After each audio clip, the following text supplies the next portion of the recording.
درود شریف رمضان المبارک میں ایک ٹارگٹ کر سکتے ہیں. ہمارے بزرگوں کا طریقہ ہے کہ 1 لاکھ یا اس سے کچھ بڑھ کر 1.25 لاکھ جو ہے پڑھتے ہیں.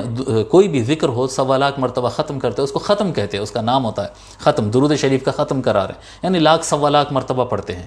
اصل ختم تو 1 لاکھ پہ ہوتا ہے، لیکن احتیاطاً تھوڑا بڑھ کر پڑھتے ہیں. توجہ ادھر ادھر رہتی ہے، پڑھنے میں غلطیاں ہوتی ہیں، بیج آگے پیچھے ہوتے ہیں. اس لیے تو ایسا ہو سکتا ہے کہ ہم جو ہے اپنی زندگی میں یہ ایک ٹارگٹ بنا لیں کہ اس رمضان المبارک میں ہم کو رمضان شروع سے لے کر ختم تک 1 لاکھ مرتبہ درود شریف پڑھنا ہے.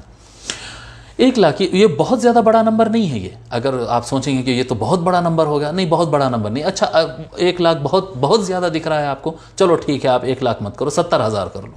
70,000 نہیں تو آپ کم سے کم روزانہ 1,000 درود شریف پڑھوں گا، یہ آپ نیت کر لو. آپ کی روحانیت، اسپریچویلٹی میں فرق آ جائے گا. غور کریں آپ، قرآن کریم کثرت سے پڑھنا اور کثرت سے جو ہے آپ درود شریف پڑھنا، آپ کی اسپریچویلٹی، روحانیت، آپ کا دل پاک ہو جائے گا. اندر اپنے آپ کو صاف، جیسا وائٹ کپڑا تھا بہت زیادہ میلا ہو گیا تھا، دھو کے نکالنے کے بعد کیسا ایک دم برائٹ ہوتا ہے، آپ اپنی سول کو، اپنی روح کو اس طرح سے محسوس کریں گے کہ صاف ہو کے نکل گیا، میں واشنگ مشین میں دھل کے نکلا. اپنے آپ کو اس طرح سے محسوس کریں گے. قرآن کریم کثرت سے پڑھنا اور درود شریف کثرت سے پڑھنا